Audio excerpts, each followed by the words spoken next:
ಮುಖ್ಯಮಂತ್ರಿ ಆದಮೇಲೆ ತವರು ತಾಲೂಕು ಹೋಗಿದ್ರು ಕನಕಪುರಕ್ಕೆ. ಏನು ಹೇಳಿದ್ರು ಅಲ್ಲಿ 1 ಇಂಚು ಭೂಮಿ ಯಾರು ಮಾರಬೇಡಿ, ಬಂಗಾರದ ಬೆಲೆ ಬರುತ್ತೆ. ಇಲ್ಲಿ ರೈತರಲ್ಲ ಸ್ವಾಮಿ, ಇಲ್ಲಿ ಬಂಗಾರದ ಬೆಲೆ ಬರಲ್ವಾ? ನಿಮ್ದು ಬಡಿ ರಾಜ್ಯಕ್ಕೆ ಮಾತ್ರ ಮುಖ್ಯಮಂತ್ರಿ ಇಲ್ಲ ಕನಕಪುರಕ್ಕೆ ಮಾತ್ರ ಮುಖ್ಯಮಂತ್ರಿ ನೀವು? ಅಹೋರಾತ್ರಿ ಧರಣಿಯಲ್ಲಿ ಹೆಣ್ಮಕ್ಳು ಕೂತಿರ್ತೀವಿ, ಒಂದು ದಿವಸ ಹೋಗ್ತಾ ಇರೋ ಶಾಸಕರಾಗ್ಲಿ ಇನ್ನೊಬ್ಬರಾಗ್ಲಿ ಬಂದು ಕೇಳಿಲ್ಲ. ಪ್ರಾಣ ಬೇಕಾದರೂ ಕೊಡ್ತೀರಿ, ಜಮೀನು ಮಾತ್ರ ಬಿಡಲ್ಲ. ನಮ್ಮ ಭೂಮಿ ಫಲವತ್ತಾಗಿದೆ, ನಾವು ಕೊಡೋದಿಲ್ಲ. ಇವ್ರಿಗೆ ಏನು ಬುದ್ಧಿ ಇದೆಯಾ ಇಲ್ಲ ಅಂತ ಕೇಳೋದೆ ಸರ್. ಮಾಡಲಿ, ಬೇರೆದ್ರಲ್ಲೆಲ್ಲ ಮಾಡ್ತಿದ್ದಾರಲ್ಲ ಅಕ್ರಮವಾಗಿ, ಇವಾಗ ಇದಕ್ಕೆ ಕೈ ಹಾಕಿದ್ದಾರೆ. ಅವ್ರು ಯಾರು ಹಂಗಾದ್ರೆ? ನಾವು ರೋಡಿಗ್ಲಾದ್ರೆ ಅವ್ರು ಯಾರು? ಇವತ್ತಿಗೆ 100 ದಿವಸ ಆಯ್ತು ನಾವು ಧರಣಿ, ಅಹೋರಾತ್ರಿ ಧರಣಿ ಕೂತ್ಕೊಂಡು. ಏನು ಬೆಲೆ ಸಿಕ್ಕಿದೆ ರೈತರಿಗೆ? ನಮಸ್ಕಾರ, ನೀವು ನೋಡ್ತಾ ಇದ್ದೀರಾ ಸುಮನ್ ಟಿವಿ ಕನ್ನಡ. ನಾನು ಮಹೇಶ್ ಎಂ ದಂಡು.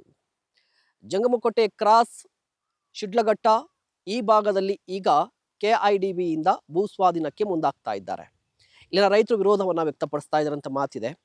ಇಲ್ಲಿ ನಾನು ರೈತರನ್ನ ಮಾತನಾಡಿಸುವಂಥ ಪ್ರಯತ್ನ ಮಾಡ್ತೀನಿ. ಯಾಕೆ ಅಂತ ಹೇಳಿದ್ರೆ, ಸರ್ಕಾರ ಹೇಳ್ತಾ ಇರುವಂಥದ್ದು ಇಲ್ಲಿ 80% ರೈತರು ನಮ್ಮ ಪರವಾಗಿದ್ದಾರೆ ಭೂಮಿ ಕೊಡೋದಕ್ಕೆ ಅಂತ ಹೇಳ್ತಾ ಇದ್ದಾರೆ. ಅದು ಸತ್ಯನ ಸುಳ್ಳು? ಬನ್ನಿ ಮಾತನಾಡ್ಸೋಣ. ಇಲ್ಲ ಸರ್, ಸತ್ಯಕ್ಕೆ ದೂರವಾದ ಮಾತದು. 80% ಜನಕ್ಕೆ ಕೊಡೋದಿಲ್ಲ ರೈತರು. ನಾವು 80% ರೈತರು ನಾವು ಕೊಡೋದಿಲ್ಲ. ಬರೀ 15-20% ಕೊಡಬಹುದು. 80% ನಾವು ಇತ್ತು ಪಾಣಿ ಸಮೇತ ನಾವು ದಾಖಲೆ ಸಮೇತ ತೋರಿಸ್ತೀವಿ ಸರ್. ನಾವು ಏನೆಲ್ಲ ಬೆಳೆ ಬೆಳೀತಾ ಇದ್ದೀರಿ?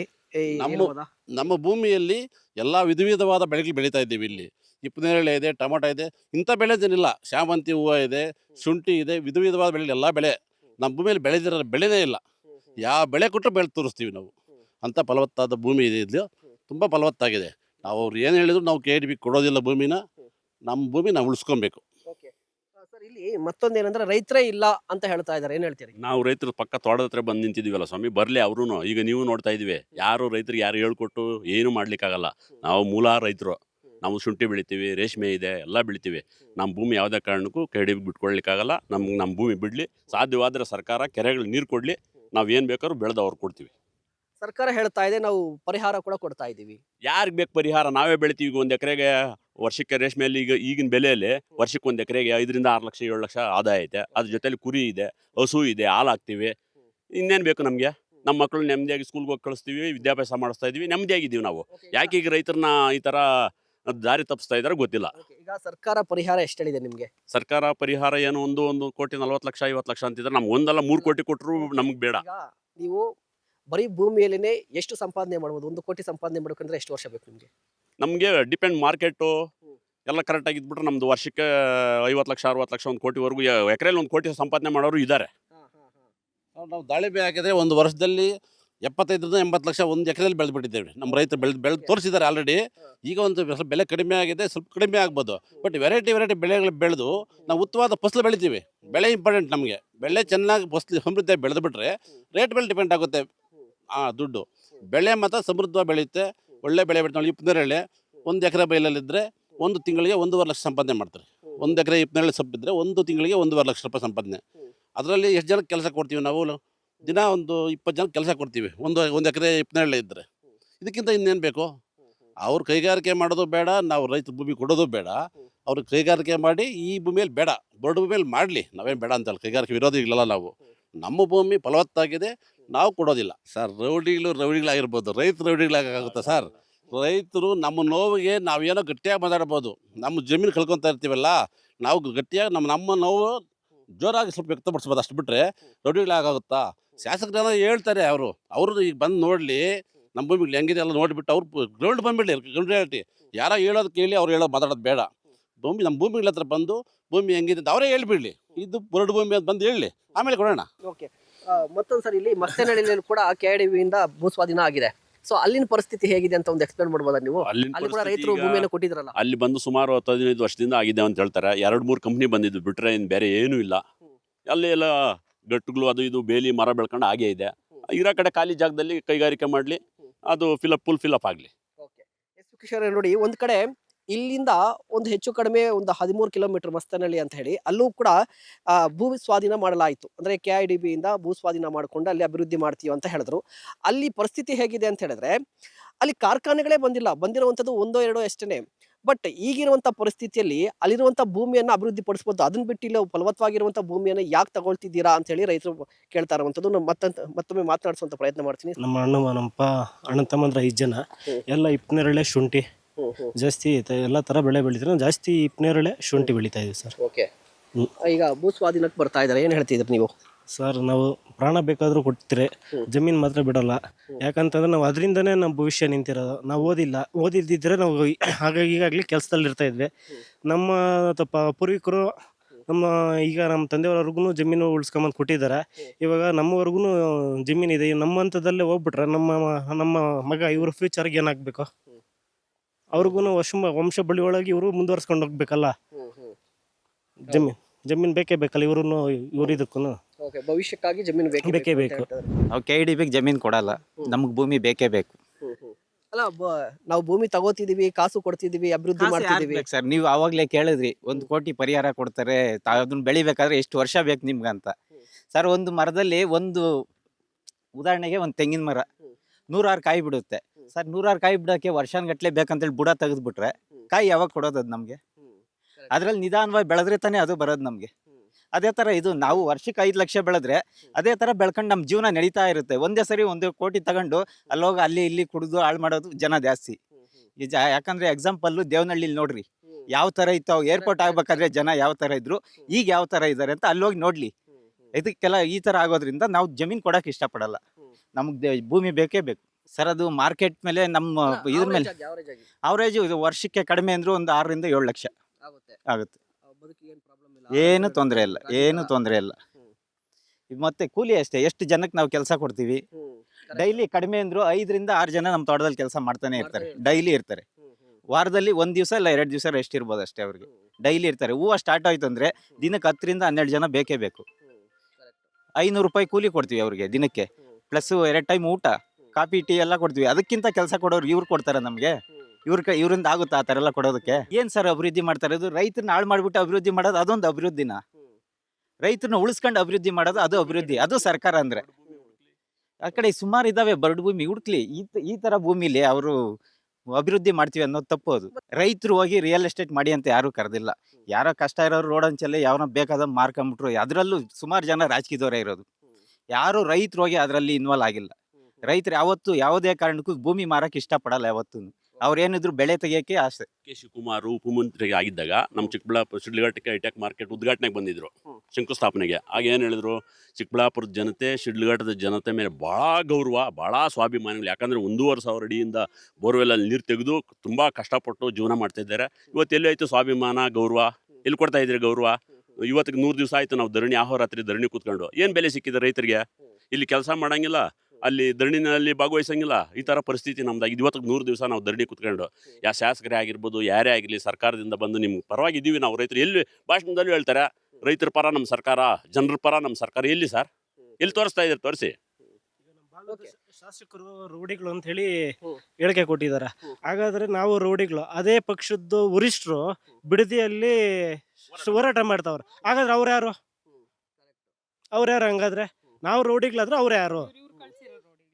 ಮೇಡಮ್ ನೀವೇನು ಹೇಳ್ತೀರಿ? ಸರ್ ಇದನ್ನ ಏನು ಹೇಳ್ಬೇಕೋ ಪರಿಸ್ಥಿತಿ ನಮ್ಗೆ ಗೊತ್ತಿಲ್ಲ. ಹೇಳ್ಬೇಕಾದ್ರೆ ಎಲ್ಲ ಇದರಲ್ಲೂ ಹೇಳ್ತಾರೆ ನಾವು ರೈತರು ದೇಶದ ಬೆನ್ನೆಲುಬು ಅಂತ. ಅವ್ರ ಬೆನ್ನೆಲುಬು ಅಂತ ಗೊತ್ತಿದ್ರು ಮುರಿಯೋಕೆ ಹೋಗಿದಾರಲ್ಲ. ಇವ್ರಿಗೆ ಏನು ಬುದ್ಧಿ ಇದೆಯಾ ಇಲ್ಲ ಅಂತ ಕೇಳೋದೆ ಸರ್. ಮಾಡಲಿ, ಬೇರೆದ್ರಲ್ಲೆಲ್ಲ ಮಾಡ್ತಿದ್ದಾರಲ್ಲ ಅಕ್ರಮವಾಗಿ, ಇವಾಗ ಇದಕ್ಕೆ ಕೈ ಹಾಕಿದ್ದಾರೆ. ಏನು ರೈತರ ಭೂಮಿಗೆ ಕೇಳೋದು ಯಾವ ರೀತಿ ಸರ್? ನಮ್ಮನ್ನು ಕರೆದು ಫಸ್ಟ್ ಕೇಳಿ ಮಾಡಬೇಕು. ಅದರಲ್ಲೂ ಕೈಗಾರಿಕೆ ಮಾಡೋದು ಎಲ್ಲಿ?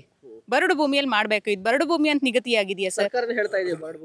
ಅದನ್ನ ತೋರಿಸ್ಲಿ ಸರ್. ಬಂದು ಯಾರು ಬಂದಿದ್ದಾರೆ ಸರ್? ಶಾಸಕರು ಬಂದಿದ್ದಾರೆ, ಡಿ.ಕೆ. ಶಿವಕುಮಾರ್ ಅವ್ರು ಯಾರು ಬಂದಿದ್ದಾರೆ? ಎಲ್ಲ ನಮ್ಮ ಮೇಲೆ ರೈತರೇನು ಅಷ್ಟು ಬಿಟ್ಟಿಯಾಗಿ ಬಿಟ್ಟಿದ್ದಾರೆ ಸರ್. ಎಲ್ಲ ಕಡೆ ಇದೆ ಮಾಡ್ತಿದ್ದಾರಲ್ಲ, ನಾಳೆ ತಿನ್ನಕ್ಕೆ ನೀವು ದುಡ್ಡ ತಿಂತಾರ ಸರ್? ಅನ್ನನೇ ತಿನ್ಬೇಕು ತಾನೆ, ದುಡ್ಡ ತಿನ್ನಕ್ಕಾಗುತ್ತೆ? ನಾವು ಪ್ರತಿ ದಿವಸ ಅಲ್ಲಿ ಹೋಗಿರ್ತೀವಲ್ಲ, ಅವ್ರಿಗೆ 1 ದಿವಸ ಬಂದು ಇರೋಕ್ಕೆ ಹೇಳಿ ಸರ್. ಸೊಳ್ಳೆ ಕೊಚ್ಕೊಂಡು 3:30 ರಾತ್ರಿಯಲ್ಲಿ ಎದ್ದು ಬರ್ತೀವಿ. ಹಾಲು ಕರಿಯೋರು ಇದ್ದಾರೆ, ಮಕ್ಕಳನ್ನ ಸ್ಕೂಲ್ ಕಳ್ಸೋರು ಇದ್ದಾರೆ. ನಮ್ಮ ಭೂಮಿಗೆ ಹೋಗಿ ನಾವು ಕಾವಲು ಕಾತಿದ್ದೀರಲ್ಲ. ಈ ದೇಶನ ಇದೇನು ನಾವೇನು ಪಾಕಿಸ್ತಾನಲ್ಲಿ ಇದ್ದೀವ ಸರ್? ನಮ್ಮ ದೇಶದಲ್ಲಿ ನಮ್ಗೆ ಹಿಂಗೆ ರಕ್ಷಣೆ ಇಲ್ಲದೆ ಮಾಡ್ತಿದ್ದಾರಲ್ಲ. ಇನ್ನು ಬೇರೆ ದೇಶದವ್ರು ಏನಕ್ಕೆ ಬೇಕು ಸರ್ ಇವ್ರಿಗೆ? ಏನಕ್ಕೆ ಬೇಕು ಇವ್ರು? ರಕ್ಷಕರ? ರಾಜಕೀಯ ಅಂದರೆ ರಕ್ಷಣೆ ಕೊಡಬೇಕು. ಮಾಡಲಿ ಸರ್, ಬೇರೆದ್ರಲ್ಲಿ ಅವ್ರು ದಂಧೆ ಮಾಡ್ಕೊಂಡ್ಲಿ, ಅವರು ರಿಯಲ್ ಎಸ್ಟೇಟ ಇನ್ನೊಂದು ಮತ್ತೊಂದು ಏನೋ ಮಾಡ್ಕೊಂಡ್ಲಿ. ನಮ್ಮ ಭೂಮಿಗೆ ಮಾಡೋಕೆ ಇವ್ರಿಗೆ ಏನು ಅಧಿಕಾರ ಇದೆ ಸರ್? ನಮ್ಮ ಭೂಮಿ ಕೊಡ್ತೀವಿ ಅಂದಾಗ ನೀವು ತಗೋಬೇಕು. ಕಿತ್ಕೊಳ್ಳೋಕೆ ನಿಮ್ಗೆ ಏನು ಅಧಿಕಾರ ಇದೆ?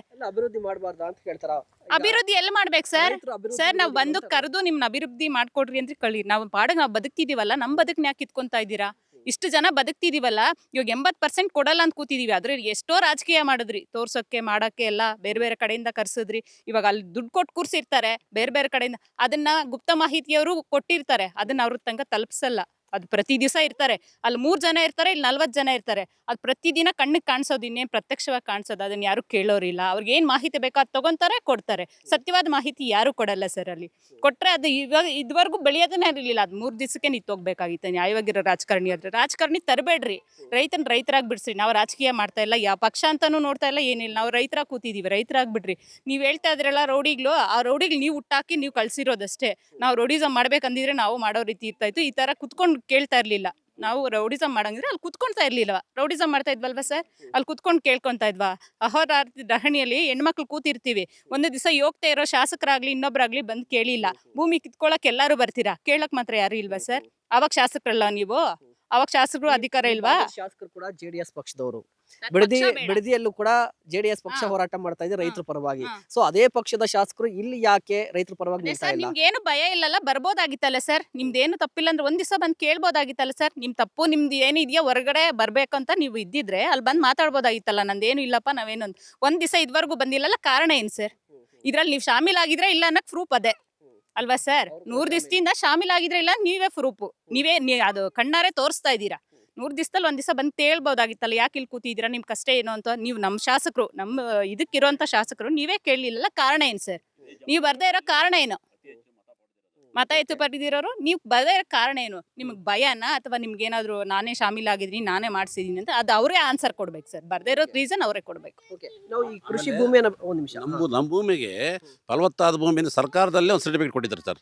ಸರ್ಕಾರದವರೇ ಒಂದು ಸರ್ಟಿಫಿಕೇಟ್ ಕೊಟ್ಟಿದ್ದಾರೆ. ಆಗಲೇ ನಾವು ತಗೊಂಡು ನಾವು ಎಲ್ಲಿ ಕೊಡಬೇಕು ಅವೆಲ್ಲ ಕೊಟ್ಟಿದ್ದೀವಿ. ನಾವು KDBಗೂ ಕೊಟ್ಟಿದ್ದೀವಿ, ಕೋರ್ಟ್ಗೂ ಕೊಟ್ಟಿದ್ದೀವಿ ಸರ್. ಇದೇ ನಮ್ಮ ಭೂಮಿ ವೀಕ್ಷಣೆ ಬಂದಾಗ KDB ಅಧಿಕಾರಿ ಬಂದಾಗ SLO ಮೇಡಮ್ ಬಂದಾಗ ಎಲ್ಲ ಮೇಡಮ್ ಹತ್ರ ಮೈಕಿಟ್ಟು ಕೇಳಿದ್ದೀವಿ ನಾವು, ಏನು ಮೇಡಮ್ ಭೂಮಿ ಹೆಂಗಿದೆ ನೀವು ಹೇಳಿ ಅಂದಾಗ, ಇಲ್ಲ ತುಂಬ ಫಲವತ್ತಾಗಿದೆ, ಎಣ್ಣಂಗೂರಲ್ಲಿ ಒಳ್ಳೆ ಬೆಳೆಗಳಿಟ್ಟಿದ್ದಾರೆ, ಶುಂಠಿ ಬೆಳೀತಾ ಇದ್ದಾರಾ, ಹೂ ಬೆಳೀತಾ ಇದ್ದಾರಾ, ಟೊಮೆಟೊ ಇದೆ, ಎಲ್ಲ ಥರ ವಿಧ ಬೆಳೆಗಳಿದ್ದಾವೆ, ಒಂದು ತುಂಬ ಉತ್ತಮವಾಗಿದೆ ಅಂತ ಹೇಳಿದ್ದಾರೆ. ಇಲ್ಲಿ ಹೇಳಿಬಿಟ್ಟು ಹೋಗಿ ಮತ್ತೆ ಅಲ್ಲಿ ಹೋಗಿ ಇದು ನೋಟಿಫಿಕೇಶನ್ ಮಾಡಿದ್ದಾರೆ ಅಮ್ಮ. ಇಲ್ಲಿ ಹೇಳೋದು ಒಳ್ಳೆಯ ಮಾತು, ಮತ್ತೆ ಅಲ್ಲಿ ಹೋಗಿ ಬರವಣಿಗೆಗೂ ನಾಲ್ಗೆಗೂ ಲಿಂಕೇ ಇಲ್ಲ. ಅಮ್ಮ ಇದೇ ಭೂಮಿಯಲ್ಲಿ ಸರ್, ಇದೇ ಭೂಮಿಯಲ್ಲಿ ನಾವು ಮಣ್ಣಿಗೆ ತೋರಿಸಿದ್ದೀವಿ ಮೇಡಮ್, ಭೂಮಿ ಹೆಂಗಿದೆ ಹೇಳಿ ವಿತ್ ಬೈಕು. ನಾವು ಒಂದು ವಿಡಿಯೋ ಮಾಡಿಸಿದ್ದೀವಿ. ಅವತ್ತು ನಿಮ್ಮ ಮೀಡಿಯಾಗಳವರು ಇದ್ದಾರೆ, ಅವ್ರ ಮುಂದೆ ಹೇಳಿದ್ದಾರೆ ಫಲವತ್ತಾಗಿದೆ ಭೂಮಿ, ತುಂಬ ಚೆನ್ನಾಗಿದೆ, ಇಲ್ಲಿ ನೋಡಿದ್ದೀವಿ ನಾವು ಅಂತ ಹೇಳ್ಬಿಟ್ಟು ಇದೇ ಭೂಮಿ ನೋಟಿಫಿಕೇಶನ್ ಮಾಡಿದ್ದಾರೆ ಅಮ್ಮ. ಏನು ನಾಲಿಗೆಗೂ ಬರವಣಿಗೆಗೂ ಲಿಂಕೇ ಇಲ್ವಾ? ಹೇಳ್ರಿ. ರೇಷ್ಮೆ ಮಾರ್ಕೆಟ್ ಮಾಡಿದ್ದಾರೆ ಸರ್. ಏನಕ್ಕೋಸ್ಕರ ಮಾರ್ಕೆಟ್ ಮಾಡಿರೋದು? ಏನಕ್ಕೋಸ್ಕರ? ಗೂಡ್ಗೋಸ್ಕರ. ಅದ್ ನಿಮ್ಗೆ ದುಡ್ಡು ಬರೋವಾಗ ಮಾಡ್ತೀರಾ ನೋಡ್ರಿ, ಅದ್ ಮುಗಿದ ಮೇಲೆ ಅದ್ರ ಬೆಲೆನೇ ಇಲ್ಲ. ಇಪ್ಪನೇರಳೆ ಇರೋದು ನಮ್ ಕಡೆ, ನಾವು ಬೆಳೆದ ಇದ್ದು ಮಾರ್ಕೆಟ್ ಏನಕ್ಕೆ ಸರ್? ಮಾರ್ಕೆಟ್ ಮಾಡಿರೋದು ನೀವೇ, ಅಕ್ರಮವಾಗಿ ಭೂಮಿನ ಆಕ್ರಮಿಸ್ತಾ ಇರೋದು ನೀವೇ. ಇದಕ್ಕೆ ಏನ್ ಸರ್ ಅರ್ಥ ಇದೆಯಾ ಸರ್? ಏನ್ ರಾಜಕಾರಣ ಮಾಡ್ತಿದ್ದಾರೆ ಸರ್? ಬೇರೆದ್ರಲ್ಲಿ ಮಾಡ್ಲಿ ಸರ್, ರೈತರು ಹೊಟ್ಟೆ ಮೇಲೆ ಏನ್ ಕೊಡಿತಾರೆ ಸರ್? ನಮ್ ಕಡೆ ಎಲ್ಲ ಪ್ರತಿಯೊಂದ್ ಕಡೆ ಹಿಂಗ್ ಮಾಡ್ತಿದ್ದಾರೆ. ಏನ್ ಗೊತ್ತಾ ಸರ್, ಅವ್ರ ರೈತರು ಕೇಳೋರಿಲ್ಲ, ಮಾಡೋರಿಲ್ಲ, ನಾವ್ ಹೇಳ್ದಂಗೆ ಕೇಳ್ತಾರೆ, ಭಯ ಬಿದ್ದು ಕೊಟ್ಬಿಡ್ತಾರೆ. ಇದೊಂದೇ ಅವ್ರ ರೀಸನ್ನು. ಯಾಕೆ ಸರ್? ಅವ್ರ ಅಪ್ಪನವ್ರ ಮನೆ ಆಸ್ತಿರ ಸರ್ ಅದು? ಅವ್ರ ಅಪ್ಪನವ್ರ ಮನೆ ಆಸ್ತಿಗೆ ಹೋಗಿದೀವ? ನಮ್ಮ ಆಸ್ತಿಗೆ ನಾವು ಕಾವಲಿರಂಗ್ ಬೀದಿಯಲ್ಲಿ ಇರಂಗ್ ಮಾಡಿದಾರಲ್ಲ, ಇವ್ರಿಗೆಲ್ಲ ಒಳ್ಳೇದಾಗುತ್ತೆ ಸರ್?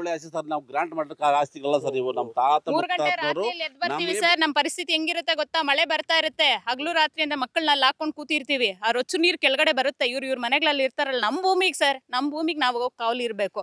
ನಾಚಿಕೆ ಆಗಲ್ವಾ ಸರ್ ಸರ್ಕಾರಕ್ಕೆ? ತಗೊಂಬಂದ್ ಏನೇನ್ರೆಲ್ಲ ಮಾಡ್ಕೊಂತಾರೆ, ನಾವು ಕೇಳಿದೀರಾ? ಅಕ್ರಮವಾಗಿ ಎಷ್ಟೋ ಕೋಟಿಗೆ ಆಸೆ ನಿಮ್ದೇ ಇದೆಯಲ್ಲ ಸರ್, 1000 ಕೋಟಿ ಮಾಡಿಸಿ ಸರ್. ಅದ್ರಲ್ಲಿ ನಿಮ್ಗೆ ಅಷ್ಟೊಂದು ಆಸೆ ಇದ್ರೆ ಕೈಗಾರಿಕೆ ತಂದು ಅಭಿವೃದ್ಧಿ ಮಾಡಿಸ್ಬೇಕಂದ್ರೆ ನಿಮ್ದೇ ಸಕ್ರಮವಾಗಿ ಇದೆಯಲ್ವಾ ಸರ್? ಅದ್ರಲ್ಲೇ ಮಾಡಿಸಿ ಸರ್ ನೀವು. ಸರ್ ಹಾಲು, ಕುರಿ, ಕೋಳಿ ಪ್ರತಿಯೊಂದಿದೆ ಸರ್. ರೇಷ್ಮೆ ಬೆಳೆ, ತರಕಾರಿಗಳು, ಹೂವು, ಈ ತರ ನಿಮ್ಗೆ ಇವಾಗ ಕಾಣಿಸ್ತಾ ಇದೆ. ನಾವೇನ್ ಕಣ್ ಕಟ್ಟಿಲ್ಲ, ಸುಳ್ಳು ಹೇಳ್ತಾ ಇಲ್ಲ. ರೈತರು ಯಾರು ಸುಳ್ಳು ಹೇಳಲ್ಲ ಸರ್. ಅವ್ರ ತರ ದಿನಕ್ಕೊಂದು ಕತೆ ಕಟ್ಟೋದು, ಇನ್ನೊಬ್ರು ಸೃಷ್ಟಿ ಮಾಡಿ ಇನ್ನೊಂದು ಹೇಳ್ಸೋದು ಮಾಡಿಲ್ಲ. ಅವತ್ತಿಂದ ಇವತ್ತವರೆಗೂ ನಾವ್ ಎಲ್ಲಿದ್ದೀರೋ ಅದ್ರಲ್ಲೇ ರೈತರು. ನಮ್ಗೆ ಯಾರು ದುಡ್ಡು ಕೊಟ್ಟು ಕರ್ದಿಲ್ಲ, ಇನ್ನೇನು ದುಡ್ಡು ಕೊಟ್ಟು ಕೂರ್ಸಿಲ್ಲ. ನಮ್ ಭೂಮಿಗೆ ನಾವ್ ಇದೀವಿ. ಅದೇ ಆ ಕಡೆ ಎಷ್ಟು ಜನ ಇರ್ತಾರೆ ಸರ್? ಕೊಡಲ್ಲ ಅನ್ನೋರು ಎಷ್ಟು ಜನ ಇರ್ತಾರೆ? ರೈತರು ದುಡಿಮೆ ಮಾಡ್ತಾ ಇದೀವಿ ಅನ್ನೋದಕ್ಕೆ ಒಂದು ಸಾಕ್ಷಿ ಏನಿದೆ ಅಂದ್ರೆ, ಈಗ ನಿಮ್ಮ ಭೂಮಿ ಕಿತ್ಕೊಂಡು ನಿಮ್ಮನ್ನ ಅಭಿವೃದ್ಧಿ ಮಾಡ್ತೀವಿ ಅಂತ ಹೇಳ್ತಾರೆ. ನಾವು ಭೂಮಿಯಲ್ಲಿ ಬೆಳೆದು ಯಾವುದೇ EMI ಇಲ್ಲದೆ ನಮ್ಮ ಆ ಸ್ವಂತ ಜಮೀನು ಮನೇಲಿ ನೋಡಿ ನೀವು ಒಂದ್ಸರಿ ನೀವು ನಾವು ಯಾವ್ದಾರು ಲೋನ್ಗಳನ್ನು ತಗೊಳ್ತೆ ಮನೆ ಕಟ್ಕೊಂಡು ಚೆನ್ನಾಗಿದ್ದೀವಿ ನಾವು, ಆಯಿತಾ? ನೀವು 1 ಲಕ್ಷ ಸ್ಯಾಲ್ರಿ ಬರೋರು ಇವತ್ತು EMI ಸೀಟ್ ತಗೊಳ್ತಾ ಇದ್ದಾರೆ. 1 ಲಕ್ಷ ಸ್ಯಾಲ್ರಿ ಬರ್ತಾ ಇರೋರು EMI ಸೀಟ್ ತಗೊಂಡು ಅವ್ರು ಮನೆ ಕಟ್ಟಿ, ಅವರು ಅಷ್ಟೇ ಉದ್ಯೋಗ ಅವ್ರದ್ದು. ಸೈಟ್ ತಗೊಂಡು ಮನೆ ಕಟ್ಟೋದು ಅಷ್ಟು ಮುಗ್ದಾಯ್ತು, ಅವ್ರ ಅಭಿವೃದ್ಧಿ ಆಗೈತು. ನಾವು ಯಾಕೆ ಈಗ ಮುಗ್ದಾಗಿರುತ್ತೆ, ಅವರು ಲೈಫ್ ಸೈಕಲ್ ಮುಗಿದಿರುತ್ತೆ, 60 ವರ್ಷ ಮುಗಿದಾಯ್ತು, ಮನೇಲಿ ಅಷ್ಟಾಯ್ತು. ನಾವು ಯಾವುದೇ ಲೋನ್ ಇಲ್ಲದೆ ನಮ್ಮ ದುಡಿಮೆ ನಾವು ಮಾಡಿಕೊಂಡು ನೋಡಿ, ನಿಮ್ಮ ಮನೆಗೆ ನೋಡಿ ಹೆಂಗಿದೆ ನಮ್ಮೂರಲ್ಲಿ ಬಂದು ನೋಡಿ. ಎಲ್ಲಿ ಲೋನ್ ನೀವು ಲೋನ್ ಕೊಟ್ಟಿದ್ದು ಹೋಗಿಲ್ಲ, EMI ಕೊಟ್ಟಿದ್ದು ಹೋಗಿಲ್ಲ. ನಾವು ಅಭಿವೃದ್ಧಿ ಅಲ್ವಾ ಸರ್ ಅದು? ರೈತರು ಮಾಡಿರೋ ಅಭಿವೃದ್ಧಿ ತಾನೇ. ಮತ್ತು ಇದಕ್ಕಿಂತ ಅಭಿವೃದ್ಧಿ ಏನು ಮಾಡೋದು ಅವ್ರು? ನಮ್ಮ ಜಮೀನು ಕಿತ್ಕೊಂಡು ಮತ್ತೆ ಇನ್ನೇನು ಅಭಿವೃದ್ಧಿ ಮಾಡ್ತಾರೆ? ಮತ್ತೆ ಅಭಿವೃದ್ಧಿ ಮಾಡಲ್ಲ ನಮ್ಮನ್ನು. ಅಲ್ಲಿ ಫ್ಯಾಕ್ಟ್ರಿಯಲ್ಲಿ ಕಸ ತಳ್ಳಕ್ಕೆ ಅದಕ್ಕಂತ ಕೆಲಸ ಕೊಡ್ತಾರೆ ಅಷ್ಟೇ. ನಮಗೆ ಬೇರೆ ಕೆಲಸ ಏನು ಕೊಡಲ್ಲ ಅವರು. ಬೇರೆ ಕೆಲಸ ನಮ್ಗೆ ಬೇಡ. ನಮ್ಮ ಜಮೀನು ನಾವು ಕಡಾಖಂಡಿತವಾಗಿ ಹೇಳ್ತಾ ಇದ್ದೀವಿ, ನಮ್ಮ ಪ್ರಾಣ ಹೋದು ನಮ್ಮ ಆ ಜಮೀನು ನಾವು ಬಿಡಲ್ಲ. ನಮ್ಮ ಜಮೀನು ನಮಗೆ ಬೇಕಷ್ಟೇ. ಮುಖ್ಯಮಂತ್ರಿ ಆದಮೇಲೆ ತವರು ತಾಲೂಕಿಗೆ ಹೋಗಿದ್ರು, ಕನಕಪುರಕ್ಕೆ. ಗೊತ್ತಿರ್ಬೇಕು ಮಾಧ್ಯಮಗಳವ್ರಿಗೆಲ್ಲನೂ. ಏನು ಹೇಳಿದ್ರು ಅಲ್ಲಿ, 1 ಇಂಚು ಭೂಮಿ ಯಾರು ಮಾರಬೇಡಿ, ಬಂಗಾರದ ಬೆಲೆ ಬರುತ್ತೆ. ಇಲ್ಲಿ ರೈತರಲ್ಲ ಸ್ವಾಮಿ, ಇಲ್ಲಿ ಬಂಗಾರದ ಬೆಲೆ ಬರಲ್ವಾ? ಯಾಕೆ ನಿಮ್ಮದು ಬರೀ ರಾಜ್ಯಕ್ಕೆ ಮಾತ್ರ ಮುಖ್ಯಮಂತ್ರಿನ, ಇಲ್ಲ ಕನಕಪುರಕ್ಕೆ ಮಾತ್ರ ಮುಖ್ಯಮಂತ್ರಿನ ನೀವು? ಇಡೀ ರಾಜ್ಯಕ್ಕೆ ತಾನೆ? ಎಲ್ಲ ಜನನೂ ಒಂಥರ ನೋಡಿ, ನಿಜನ ಸುಳ್ಳ ಇದು. ಈ ಥರ ಮಾಡಿದರೆ ಮುಖ್ಯಮಂತ್ರಿಗೆ ಬೆಲೆ ಇರ್ತದೆ. ನಮ್ಮ ಭೂಮಿ ನಮಗೆ ಬಿಡಿ, ನಾವು ಸ್ವಾವಲಂಬಿಯಾಗಿ ಬದುಕ್ತಾ ಇದ್ದೀವಿ, ಹಿಂಗೆ ಇರ್ತದೆ. ಸರ್, ಸರ್ಕಾರ ಈ ದಂಧೆನ ಬಿಟ್ಟು ನ್ಯಾಯಯುತವಾಗಿ ಏನಿದೆಯೋ ಅದು ಮಾಡಲಿ. ಬರಡು ಭೂಮಿಯಲ್ಲಿ ಕೈಗಾರಿಕೆ ನಾವು ವಿರೋಧಿ ಅಲ್ಲ, ಬರಡು ಭೂಮಿ ಅಂತ ನಿಗದಿತ ಆಗಿರೋ ಕಡೆ ಮಾಡಲಿ. ಈ ರೈತರ ಭೂಮಿನ ಕಿತ್ಕೊಂಡು ಮಾಡೋದು ಅವ್ರಿಗೇನು ಸಮಂಜಸ ಅಲ್ಲ. ಕಿತ್ಕೊಳ್ಳೋಕೆ ಕೊಡೋದೇ ಇಲ್ಲ ಸರ್. ಕೊಡ್ತಾವೆ ಅಂತ ಅವ್ರು ಸುಲಭವಾಗಿ ಅನ್ಕೊಂಡಿರ್ಬೋದು, ಕಿತ್ಕೊಳ್ಳೋಕ್ಕಾಗಲ್ಲ. ದಯವಿಟ್ಟು ಇದನ್ನು ಬಿಟ್ಬಿಟ್ಟು ರೈತರಿಗೆ ಅನುಕೂಲ ಮಾಡಿದ್ರೆ ಅವ್ರು ನಮ್ಮ ದೃಷ್ಟಿಯಲ್ಲಿ ದೇವರಾಗ್ತಾರೆ. ನಮ್ಗೆ ಇವತ್ತು ಯಾರು ಸಪೋರ್ಟ್ ಬಂದರೂ ಅವ್ರ ಪರವಾಗಿ ನಾವಿರ್ತೀವಿ. ಅವ್ರಿಗೆ ನಮ್ಮ ದೃಷ್ಟಿಯಲ್ಲಿ ದೇವರಾಗ್ತಾರೆ ಸರ್, ಇಷ್ಟೇ ಹೇಳೋದು. ವೀಕ್ಷಕರ ಕೇಳಿದ್ರಲ್ಲ, ಒಂದು ಕಡೆ ರೈತರು ಯಾವುದೇ ಕಾರಣಕ್ಕೂ ಕೂಡ ಭೂಮಿಯನ್ನ ಕೊಡೋದಿಲ್ಲ ಅಂತ ಹೇಳ್ತಾ ಇದ್ದಾರೆ. ಬಟ್ ಸರ್ಕಾರ ಏನು ಹೇಳಿದೆ ಅಂತ ಹೇಳಿದ್ರೆ, ಅಭಿವೃದ್ಧಿ ಮಾಡಬೇಕಾಗಿದೆ, ಅಭಿವೃದ್ಧಿ ಮಾಡಬೇಕು ಅಂತ ಹೇಳಿದ್ರೆ ರೈತರು ಭೂಮಿ ಕೊಡಬೇಕು ಅಂತ. ಬಟ್ ರೈತರು ಮರು ಪ್ರಶ್ನೆ ಕೇಳ್ತಾ ಇದ್ದಾರೆ, ಅಭಿವೃದ್ಧಿ ಅಂದರೆ ಏನು? ಲಕ್ಷ ಸ್ಯಾಲ್ರಿ ತಗೊಂಡು ಒಂದು ಮನೆ ಕಟ್ಟೋಷ್ಟಲ್ಲಿನೇ ಜೀವನ ಸವಿಸೋದಾ, ಅಥವಾ ಆರಾಮ್ಸೆ 1 ಎಕರೆ 2 ಎಕರೆ ಜಮೀನಲ್ಲಿ ಬೆಳೆನ ಬೆಳ್ಕೊಂಡು ಲಕ್ಷ ಸಂಪಾದನೆ ಮಾಡೋದಾ ಅಂತ ಹೇಳಿ. ನಾನು ಆಗಲೇ ಹೇಳ್ತಾ ಇದ್ದೆ ಒಂದು ಮಾತು, ಬೆಂಗಳೂರಲ್ಲಿ ನಾವೆಲ್ಲ ತಿಂತಾ ಇರುವಂಥ ಅಕ್ಕಿ ಆಗಿರ್ಬೋದು, ರಾಗಿ ಆಗಿರ್ಬೋದು, ತರಕಾರಿ ಆಗಿರ್ಬೋದು, ಎಲ್ಲವೂ ಕೂಡ ಇಲ್ಲಿಂದಲೇ ಬರ್ತಾ ಇರೋದು. ಇಲ್ಲಿನ ರೈತರು ಏನೂ ಕೂಡ ಬೆಳೀಲಿಲ್ಲ ಅಂತ ಹೇಳಿದ್ರೆ ನಾವು ಬೆಂಗಳೂರಲ್ಲಿ ಮಣ್ಣು ಕೂಡ ತಿನ್ನೋಕ್ಕಾಗಲ್ಲ. ಕಾರಣ ಏನಂದರೆ ಕಾಂಕ್ರೀಟ್ ಮಾತ್ರ ಇರೋದು ಬೆಂಗಳೂರಲ್ಲಿ ಮಣ್ಣು ಕೂಡ ಇಲ್ಲ. ಸೊ ಇವತ್ತು ನಾವು ರೈತರ ಪರವಾಗಿ ನಿಲ್ಲಬೇಕಾಗಿದೆ. ಮತ್ತಷ್ಟು ಕಂಟೆಂಟ್ಗಾಗಿ ನೋಡ್ತಾ ಇರಿ ಸುಮನ್ ಟಿವಿ ಕನ್ನಡ. ನಮಸ್ಕಾರ.